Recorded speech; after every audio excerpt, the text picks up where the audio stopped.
Good morning, everyone. Good evening, good afternoon, wherever you are, and welcome to this week's Weekly Energy Boost.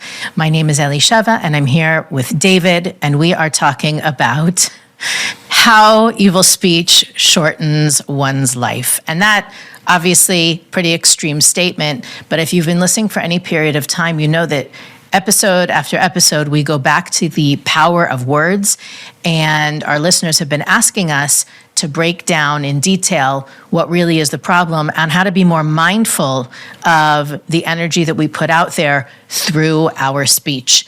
Every week, Weekly Energy Boost provides a 7-day spiritual forecast where we provide our listeners with the most powerful and practical tools to navigate the coming 7 days.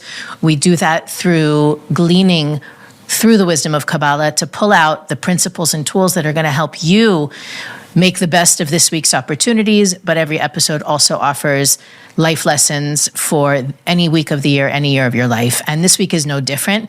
It's really one of those ideas that even though you may work on it or you have worked on it in the past, it comes back again and bites you in the butt.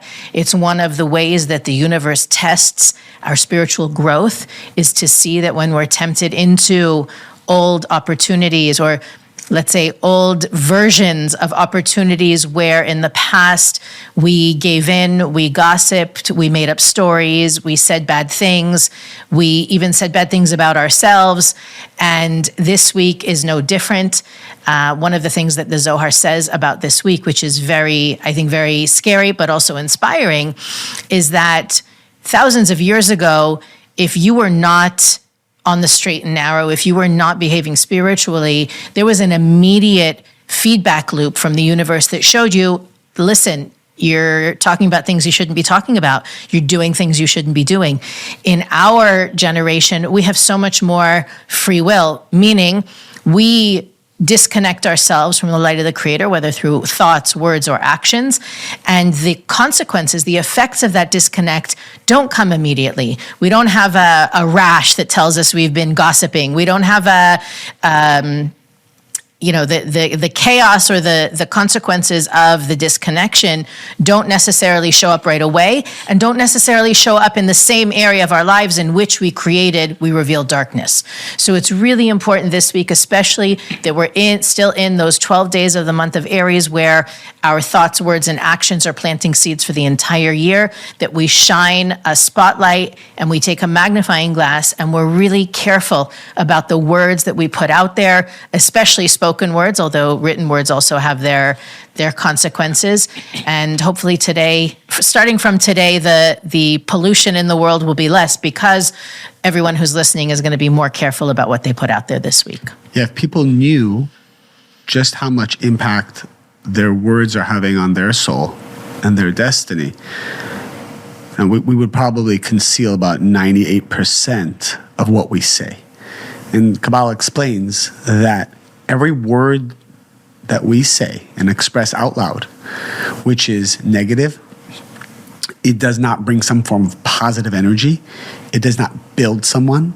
It does not support or help someone. Or if it makes somebody feel bad, ruins their reputation, makes them feel insecure, any of these types of quote-unquote negative words, or what we call evil speech, actually takes time away from a person's life. Because Kabbalah explains that the breath, which is neshima, is the same word as neshama, which is the soul.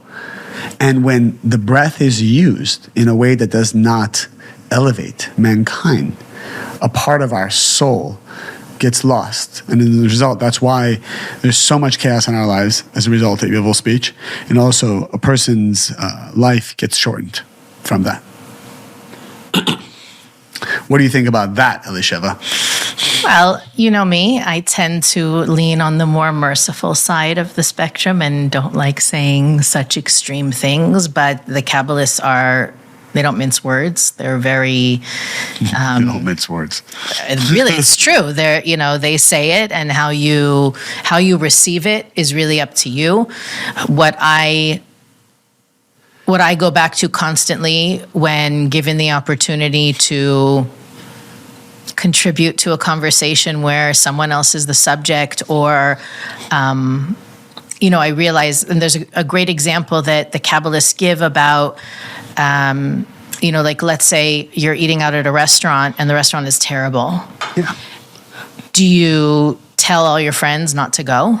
Do you keep it to yourself and know that everybody in your neighborhood is going to have a terrible experience? Do you go to the owner or the chef and do you discuss it with them? And the Kabbalists talk about this example that you have to be really careful because you could be not only speaking badly and spreading whatever, but what if you damage that person's livelihood? Yeah. And then you're karmically responsible. And this is one of those things that especially in our day and age where not only people take to social media and just disparage everybody they want, however they want, but also you have like crowdsourcing, right? Where people say, hey, I'm thinking of buying this thing, what does everybody think about it? We literally make our decisions based upon people's commentary on them. We have to be really careful that what we say doesn't have consequences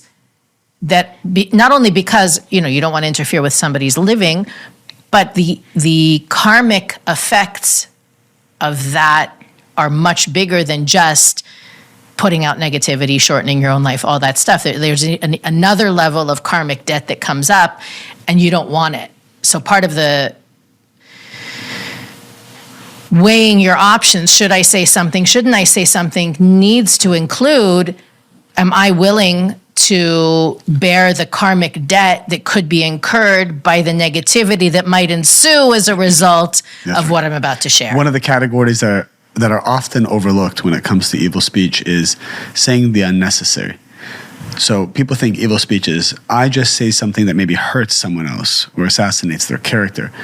But if you say something that absolutely has no point whatsoever or does not bring value to the conversation or to someone else, the unnecessary words are also considered negative speech. Because words, like all forms of communication or the way we interact with the world, is a form of energy. And when energy is expended and there's no vessel to receive it, this is essentially the definition of a short circuit. Everything needs a vessel. And the unnecessary words don't have a vessel. No one is there who wants to hear what you have to say. So we have to always be very careful. And it's not just saying unnecessary. Sometimes people talk beyond what people are willing to listen.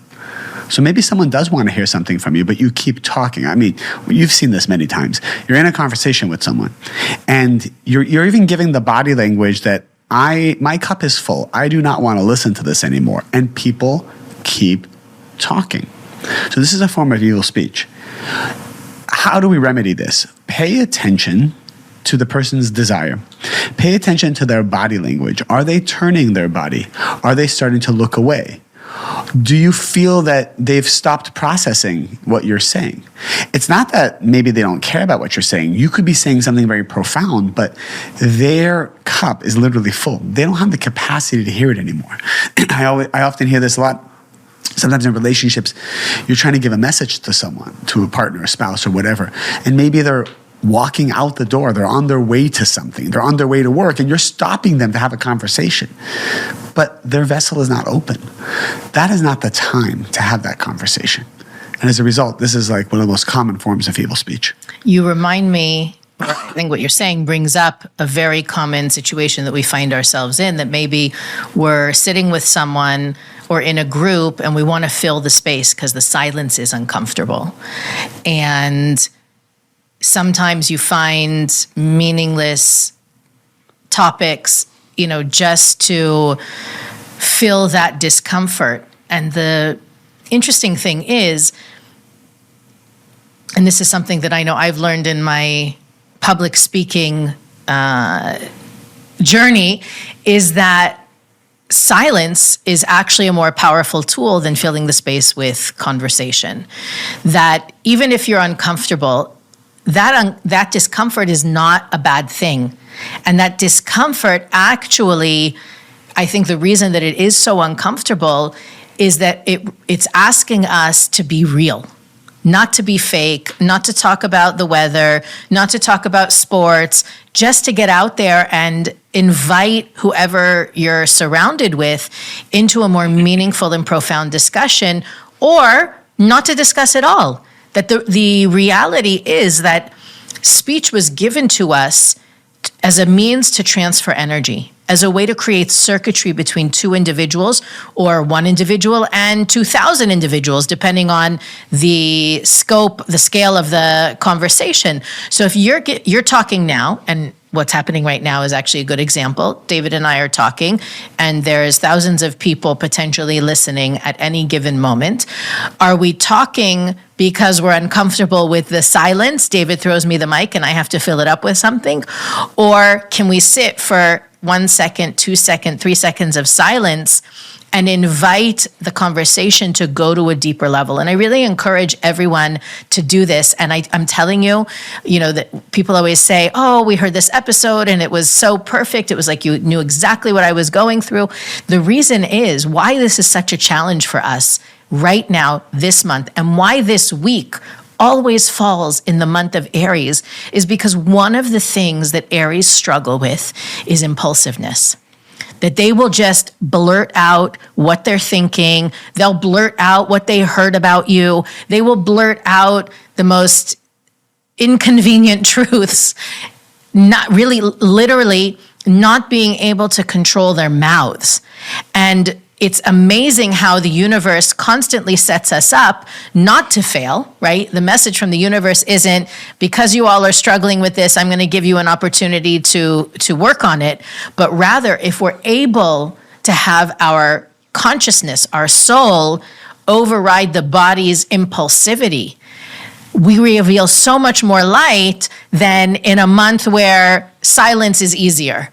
Keeping your thoughts to yourself are easier. So really the universe is inviting all of us each on our own individual level to scale up in terms of how aware are we? How conscious can we be? And what's more important to us? Alleviating the discomfort right now so it's not awkward between me and the people that I'm standing next to? Or do I want a blessed, fulfilling, and long life? There's two types of noise. There's the noise of the people around you, and then there's maybe noise isn't the right word, but the sounds and the voice of the creator. And if we are constantly trying to just listen to and engage with the people in this world, it's to that extent that we cannot hear the voice of the creator. That's what I love about what you said. Silence. Not just silence to listen to what a person is saying. Silence, but try to actually listen to what their soul is saying. So many times I'll have somebody talk to me and it's less about the words that are coming out of their mouth. And I'm trying to feel what is behind the words. What is the pain? What is the desire? Because a lot of times people have a desire or pain for something and they don't know how to communicate that. And so the words come out differently. Do not listen to people's words. When you're silent, listen to their soul. Well, how do you do that? Try to actually visualize or connect to something that's deeper inside their heart. So see beyond the body. Try to go inside.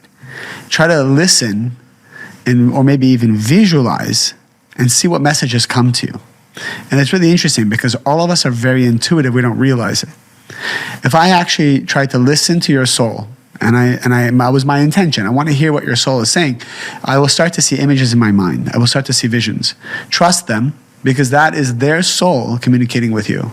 What's amazing about what you said, and I had been thinking about it before today's episode, is that one of the lesser known categories of evil speech is brown nosing.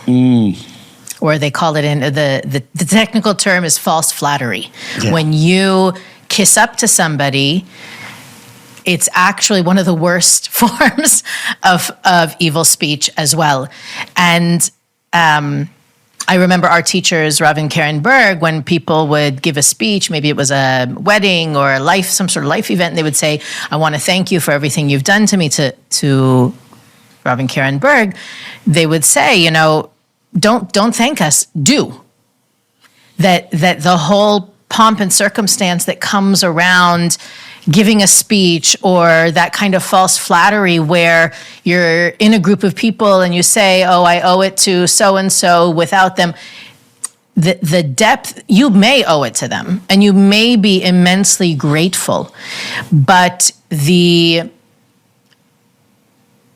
hullabaloo that you create around the flattery actually creates space between you and that other person. That if you really want to express gratitude and appreciation, you want to do it intimately, personally, not on a profound level. And something else I learned apropos social media is that when you share things on social media, it shouldn't be what other people do for you. It should be what you're doing.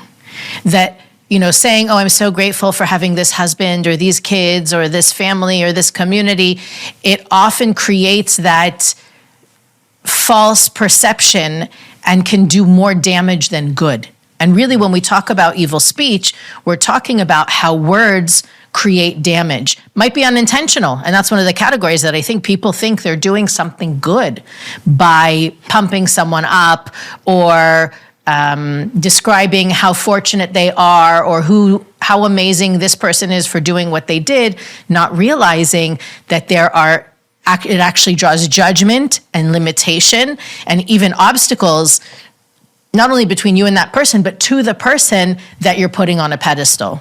If you actually look back to all the times that you engaged in false flattery, it's really looking for someone's approval. And every time you're looking for someone's approval, you feel very empty inside. You feel very drained. Well, that's where the space comes in. You think you're doing it to make you closer to the other person. That's right. When in fact, because it's lack-driven, it's widening the darkness in the space. It is lack-driven. The Creator doesn't need anyone's approval. And so when you feel insecure and you're trying to get somebody to like you, you're trying to say something smart, you're trying to say something to become relevant, everyone feels the energy in the room just be sucked.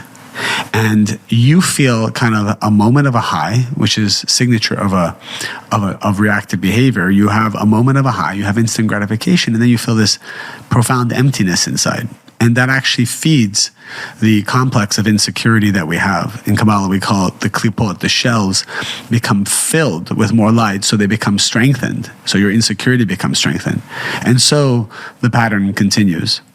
False flattery is, and I'm so happy you brought it up, false flattery is one of the ways that we think we're getting ahead in life, but we're actually becoming more unattractive every time we do it.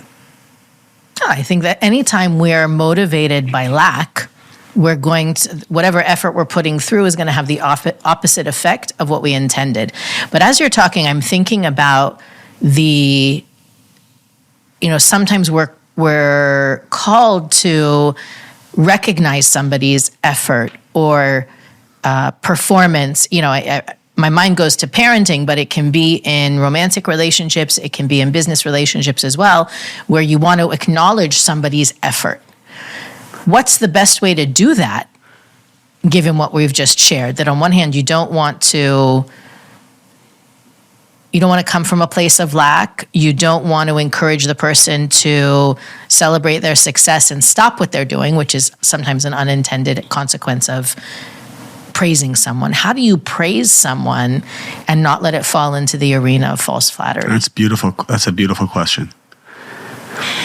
First off, when the desire to praise someone comes to you, you have a few seconds to kind of ask yourself and feel in your body. You can feel it. Do I need something from this person? All right, I know someone who is constantly praising everyone, but it happens to be usually beautiful women, unfortunately. So it's not that every person they see, they praise. So it's tied to some form of lack. And so if you can take a few moments to just check in with yourself, check in with your body. Is this praise coming from a place that you're trying to fill some kind of a lack? And if it is, there's nothing wrong with just kind of pausing and being silent for a moment. And what happens is actually when you let it go, because you feel the lack, you end up letting go because you want to be like the Creator. What happens is what's called the returning light. A new vessel appears. This new vessel actually is not needy. And from that point of view, you may be able to give the compliment or the praise if you see fit. But the first step is always checking in with yourself and saying, is this filling a lack? Because if it is, it's actually better not to say it. Well, then there's also the category of when you could have said something positive and you didn't. What would be an example of how that's a missed opportunity? Well, let's say, for example, someone is being criticized, attacked, bullied, and you have the opportunity to defend them, and you don't. That's a form of evil speech. There's also consequences for words unspoken. And so, this is, again, a week where the Kabbalists ask us to go inward deeply. This is not a path for people who are externally focused. It is really an inner work-driven effort. And part of what we need to look for, and to me, I think a lot of the reason people don't say good things or important things or necessary things is because they don't believe in the power of their words. Right.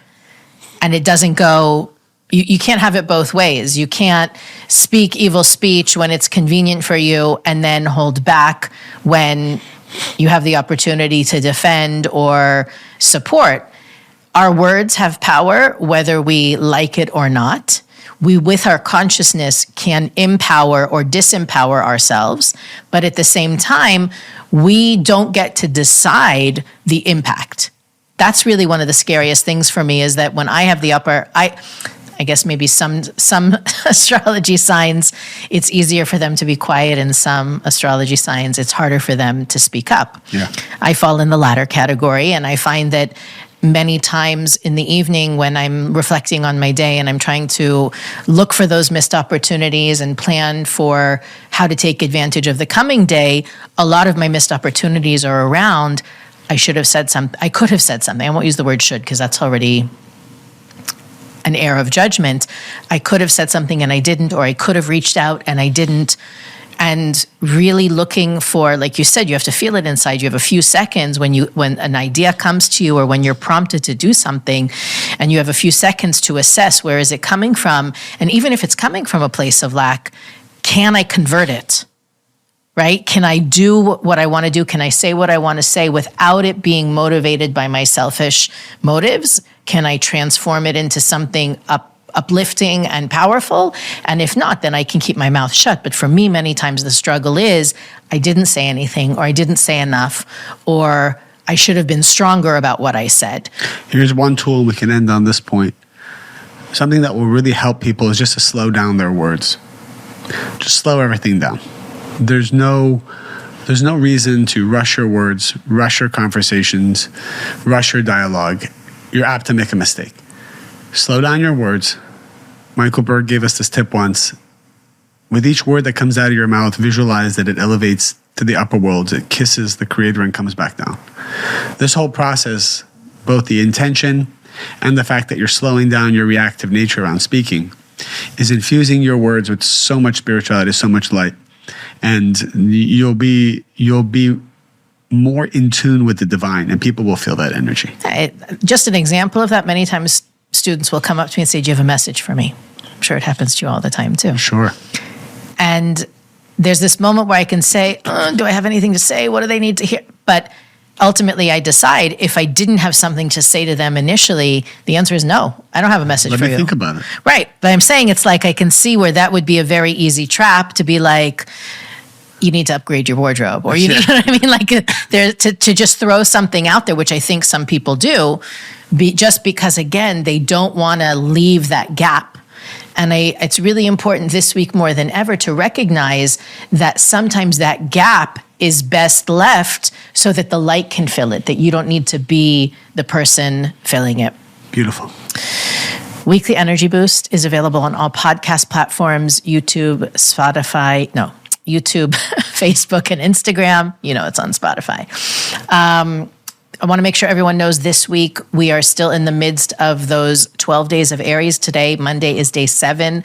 And all of the resources for you to learn about how to take advantage of that are on our website, weeklyenergyboost.com, where you can also send us a message, look through our archives, and donate to help make this podcast possible. We also want to invite you, most importantly, to share this episode. It's a nice way to tell a friend to be more mindful of what they're saying or not saying. And again, the more of us that are going to be mindful, our teacher Rubberg used to say, the reason for airborne diseases is evil speech. So it actually supports our immune systems and the immune systems of the people around us to keep our mouths shut and to be more mindful about what we let out. And we'll see you next week on the Weekly Energy Boost.